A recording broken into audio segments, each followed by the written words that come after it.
আসসালামু আলাইকুম ইয়াসমিনেশন। পৃথিবীতে তো ৩ ভাগের ২ ভাগই পানি আর ১ ভাগই স্থল। আমরা কি জানি যে সমুদ্রের অতল গহ্বরে ঠিক কী কী রহস্য লুকিয়ে আছে? কেমন হবে যদি সে অতল গহ্বরে সেই সামুদ্রিক প্রাণীগুলো উঠে এসে মানুষের জীবনযাত্রাকে কন্ট্রোল করতে শুরু করে আর শুরু হয়ে যায় বেঁচে থাকার লড়াই? শেষ পর্যন্ত কি সে ফ্যামিলিটা বাড়ি থেকে বেরোতে পারে? আজকের মুভির নাম দ্য লাস্ট হাউস। মুভির ঘটনার প্রধান লিড জেসনকে আমাদেরকে প্রথমে দেখানো হয়। সে মাছ শিকার করতে খুবই পছন্দ করে। সে পেশায় একজন ইঞ্জিনিয়ার, কিন্তু সে প্রায় সময় মাছ মারে। আবহাওয়া পূর্বাভাস থেকে জানা যাচ্ছিল যে কিছুদিন যাবৎ বৃষ্টি হওয়ার সম্ভাবনা আছে। জেসন মাছ শিকার শেষে বাড়িতে আসতে দেখে ম্যাক্স আর সুজেন ওয়ার্কআউটের জন্য বেরিয়েছে, আর তার অন্যান্য প্রতিবেশীরা মিলে আকাশের দিকে দেখছিল, কারণ আকাশের অবস্থাটা অনেকটাই খারাপ ছিল। সুজেন জেসনের সঙ্গে হাই জানালেও জেসন আসলে কোনো রেসপন্স করে না, কারণ জেসন তার প্রতিবেশীদের তেমনভাবে চিনতই না। জেসন গ্যারেজের দরজা খুলে ভিতরে প্রবেশের চেষ্টা করলে গ্যারেজের দরজাটা খোলে না। সে বাধ্য হয়ে বৃষ্টির মধ্যে থেকে বেরিয়ে যাওয়ার সময় মেল বক্স থেকে তার চিঠিগুলো নিয়ে যায়। চিঠিগুলো মূলত সরকার থেকে পাঠানো হয়েছে তাদের বাড়ি রেনোভেট করার জন্য। তাদের বাড়িটা এখন বেশ পুরনো। জেসনের বাড়িতে চেস নামের একটা অনেক বয়স্ক কুকুর ছিল। কুকুরটির আবার হৃদরোগ ধরা পড়েছে। জেসন খুব ভালোভাবে তার কুকুরটি দেখাশোনা করত, কারণ কুকুরটি তাদের সঙ্গে প্রায় 12 বছরের মতো আছে। জেসন বাইরে থেকে আসার সময় সকালের ব্রেকফাস্টকে সঙ্গে করে এনেছে। এখানে তার ওয়াইফ অ্যানকেও আমাদেরকে দেখানো হয়। অ্যান আর জেসনের সম্পর্ক অনেক ভালো ছিল। এছাড়া তাদের 2টা ছেলে মেয়ে ছিল। ছেলেটির নাম ছিল গ্রাহাম আর মেয়েটির নাম রুথ। খাবার খেতে খেতে তারা নেট দেখছিল। এই সময় হঠাৎ করে ইন্টারনেট অফ হয়ে যায়। অ্যান আর জেসনের মধ্যে কথার মাধ্যমে আমরা জানতে পারি যে আসলে জেসনের জব না থাকার কারণে বাড়িটির রেনোভেশনের কাজ শুরু করা যাচ্ছে না, কিন্তু বাড়ির রেনোভেশনের কাজ করা একান্তই দরকার। অ্যানের কাছে আবার নোটিশ এসেছে, কারণ তাদের চিমনির মধ্যে ফাটল ধরা পড়েছে। এর মধ্যে আবার বাচ্চা ছেলে মেয়ে তাদের বাবা মাকে নেট কানেকশনের ব্যাপারে নালিশ করতে থাকে। ক্রিসমাস আর অল্প কিছুদিনের মধ্যে হবে জন্য তারা ক্রিসমাস ট্রি নেওয়ার জন্য বাড়ি থেকে বের হওয়ার জন্য প্রস্তুতি নিতে থাকে। এই সময় বাচ্চা মেয়ে তার ভাইয়ের সঙ্গে ঝগড়া শুরু করে যে দরজা কেন লক করে দিয়েছে। জেসন নিজে চেষ্টা করলেও দরজাটি খুলতে পারে না। সে মনে করে হয়তোবা দরজা জ্যাম হয়ে গিয়েছে, কারণ বাড়িটা এখন বেশ পুরনো। তারা এইভাবে বাড়ির পিছনের দরজাও চেক করে, কিন্তু সেই দরজাটিও লক ছিল। জেসন বাধ্য হয়ে গ্যারেজের দিকে দরজা খুলতে গেলে অ্যান তখন বাড়ির দরজাটি খোলার জন্য ট্রাই করতে থাকে। একে একে তারা বাড়ির সমস্ত দরজা জানালা সবকিছু খোলার চেষ্টা করে, কিন্তু দেখা যায় কোনোটাই খুলছে না। এমনকি জেসন এটিকে গিয়ে সেখানকার জানালাটা খোলারও চেষ্টা করে, কিন্তু সেখান থেকেও বের হওয়া যাচ্ছে না। কারো কাছ থেকে হেল্প পাওয়ার জন্য নেট কানেকশন চেক করতে গেলে দেখে নেট কানেকশনও অফ হয়ে আছে, এমনকি ফোনেও কোনো কানেকশন নেই। অ্যান এখানে অনেক চিন্তিত ছিল তার বাবা মাকে নিয়ে, কারণ তার বাবা মা বৃদ্ধ। তাদেরকে কল করলেও কোনো রেসপন্স পাওয়া যায় না। জেসন দরজা ভাঙার চেষ্টা করলে সে সেটাতেও ব্যর্থ হয়। এমন মনে হয় দরজার ওই পাশ থেকে কিছু একটা তাকে উল্টো ধাক্কা দিয়েছে। সে বাড়ি থেকে বের হওয়ার জন্য এতটা মরিয়া হয়ে পড়ে যে সে গ্লাসগুলোকে ভেঙে হলেও বাড়ি থেকে বের হওয়ার জন্য চেষ্টা করতে থাকে। অ্যান লক্ষ্য করে ভাঙা কাঁচগুলোকে পানির কণাগুলো গিয়ে আবারও রিপেয়ার করে দিচ্ছে। এদিকে জেসন পাগলের মতো বাড়ির সবগুলো কাঁচ ভেঙে বের হওয়ার চেষ্টা করছিল। এরকম পরিস্থিতিতে তারা লক্ষ্য করে যে পাশের বিল্ডিং থেকে আলো মারা হচ্ছে। রিচার্ডসন্স কাপড়রা তাদের সাথে যোগাযোগের চেষ্টা করছিল। তারা বাইরে লক্ষ্য করলে দেখে সুজান তখন জগিং থেকে ফিরছে। তারা সুজানের সঙ্গে যোগাযোগের চেষ্টা করে। সুজান তার বাড়িতে গেলে দেখে ম্যাক্সও তখন আটকা পড়েছিল।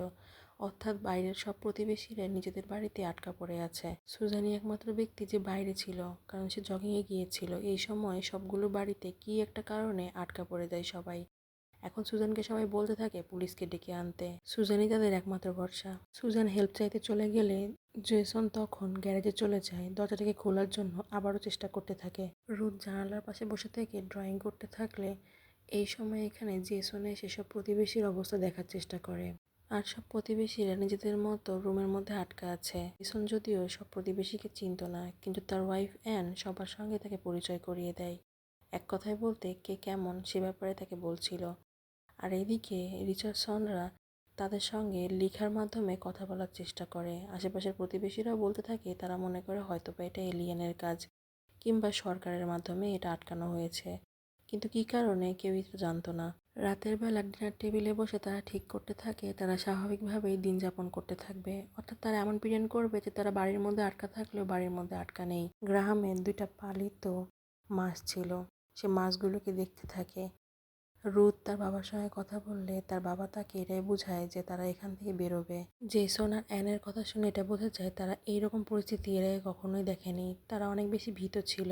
জেসন আলমারি থেকে একটা পার্সেল বের করে তাকে দেখায়, সেখানে পিস্তল ছিল।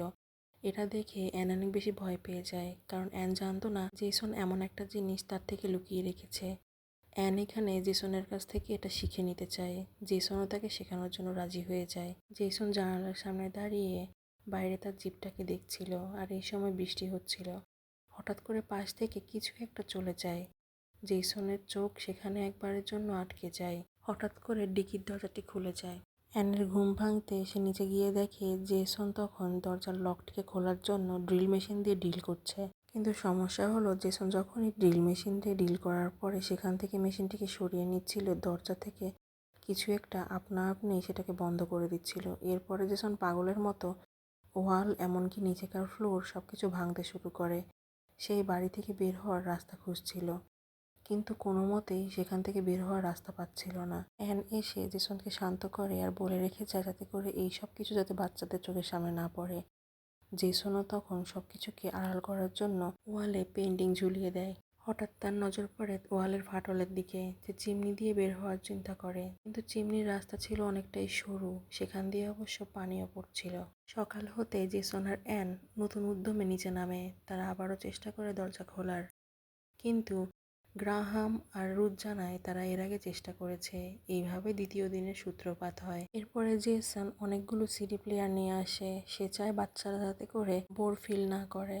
এছাড়া সে রুলস তৈরি করে যে বাচ্চারা বাড়িতেই পড়াশোনা করবে, এমনভাবে পড়াশোনা করবে যেন বাড়িতেই তাদের স্কুল চলছে। এছাড়া তারা বাড়িতে কতগুলো খাবার আছে, কতদিন চলবে, এমনকি পানি ধরে রাখার কাজেও বাবা মাকে হেল্প করতে থাকে, কারণ তারা জানে না ঠিক কতদিন এভাবে তাদেরকে আটকে থাকতে হবে। জেসন আর অ্যান তো বাচ্চাদেরকে সামলেই ফেলে। এদিকে দেখা যায় তাদের বাসার সে কুকুরটি বাইরে যাওয়ার জন্য অনেক বেশি ছটফট করতে থাকে। জেসন চেসকে সামলে নেয়। এদিকে দেখতে দেখতে 4 নম্বর দিনে শুরু হয়। বাচ্চারা বলতে থাকে তাদের বাবাকে যে তাদের সিলেবাস শেষ হয়ে গিয়েছে, তারা এখন নতুন কিছু করতে চায়। জেসনও তখন তাদেরকে নিয়ে যায় মাছ কাটা শেখাতে, কিন্তু তাদের কাছে তো কোনো মাছ নেই। এজন্য রুথের অনেকগুলো স্টাফ টয় তাকে দেওয়া হয়। রুথের এই স্টাফ টয়গুলোর ওপরে তারা মাছ কাটার এক্সপেরিমেন্ট চালাবে। স্টাফ টয়গুলোকে কেটে কেটে জেসন তাদেরকে শেখাচ্ছিল যে মাছ আসলে কিভাবে কাটতে হয় আর কিভাবে পরিষ্কার করতে হয়। বাচ্চারাও এটা এনজয় করছিল। এর মধ্যে আবার জেসন গিয়ে তার প্রতিবেশীর সঙ্গে যোগাযোগ করে, তাকে জানতে বলে যে আশেপাশের বাড়িতেও যাতে করে এভাবে লেখার মাধ্যমে জানার চেষ্টা করা হয় সবারই একই অবস্থা কিনা। এই কথাতে রিচার্ডসনও রাজি হয়ে যায়। এইভাবে অতিবাহিত হয় 1 সপ্তাহ। জেসন অ্যানকে হেল্প করতে গেলে টমেটো সিডগুলো ফেলতে গেলে অ্যান তাকে ফেলতে নিষেধ করে, কারণ সেগুলো দিয়ে গাছ গ্রো করবে। এরপরে দেখানো হয় রিচার্ডসনকে। রিচার্ডসন খবর নিয়ে জানতে পেরেছে আশেপাশে সব প্রতিবেশীরই একই অবস্থা, অর্থাৎ তাদের এখান থেকে বের হওয়ার আদৌ কোনো রাস্তা আছে কিনা কিছুই জানা যায়নি। জেসনের কাছে খাবার আছে কিনা এটা রিচার্ডসন জানতে চাইলে জেসন জানায় তার কাছে পর্যাপ্ত খাবার আছে। রিচার্ডসনের মনটা খারাপ হয়ে যায়, কারণ তার কাছে কোনো খাবার ছিল না। দেখতে দেখতে অতিবাহিত হয় 2 সপ্তাহ। বাচ্চা মেয়ে রুথ যখন জানালার পাশে বসে থেকে ড্রয়িং করছিল, এই সময় দেখা যায় বৃষ্টির একটা কণা এসে তার সাথে খেলতে শুরু করে। এটাকে নোটিস না করে সে মনে করে রুথ হয়তো বা জানালায় লিখছে। এরপরে তারা 4 জন মিলে অনেক বেশি এনজয় করতে থাকে। রুথ যদিও বৃষ্টির ফোঁটার সাথে যেন বন্ধুত্বই করে ফেলেছে। তারা বাড়ির মধ্যেই এমনভাবে থাকতে শুরু করে যেন এখানে তাদেরকে সারা জীবনের জন্য হয়তো থাকতে হবে। তারা খেলাধুলা, পড়াশোনা থেকে শুরু করে সব কিছু করতে থাকে, ফ্যামিলির সাথে ভালো টাইম স্পেন্ড করতে থাকে। এইভাবে দেখতে দেখতে চলে আসে ক্রিসমাস। ক্রিসমাসে তারা আশেপাশের প্রতিবেশীদেরকেও দেখছিল। এভাবে অতিবাহিত হয় 1টা মাস। রুথ গ্রাহামকে জানায় সে বৃষ্টির মধ্যে কিছু একটা দেখেছে, বৃষ্টির কণাগুলো যেন তার সাথে খেলতে থাকে। এইসব কিছুকে গ্রাহাম অবশ্য গ্রাহ্য করে না। রাতের বেলা খাবার খাবার সময় তারা এই খাবারটিকে খেতে চাইছিল না, কারণ তাদের কাছে এতটুকু কম খাবার, তার সাথে এই ঘাস ফুস খেতে একদম পছন্দ হচ্ছিল না। বাচ্চা ছেলে মেয়ে ডিমান্ড করতে থাকে তারা ভালো খাবার খেতে চায়। জেসন তাদেরকে কিছুক্ষণের জন্য বোঝায়। এরপরে অ্যান তাদেরকে কুকিজ দেয়। সে কুকিজে কোনো চিনি ছিল না, কারণ বাড়িতে চিনিও শেষ হয়ে গিয়েছে। রাতের বেলা অ্যান আর জেসন মিলে লক্ষ্য করে বাইরে শেয়াল এসেছে। তারা এত বছরে প্রথম শেয়াল দেখতে পেয়েছিল। দিনের বেলা তারা ক্রিসমাস প্রেজেন্টে যখন অ্যানকে একটা টমেটো গিফট করে, যে টমেটো কিনা অ্যান নিজেই গ্রো করেছে, অ্যান অনেক বেশি খুশি হয়ে যায়।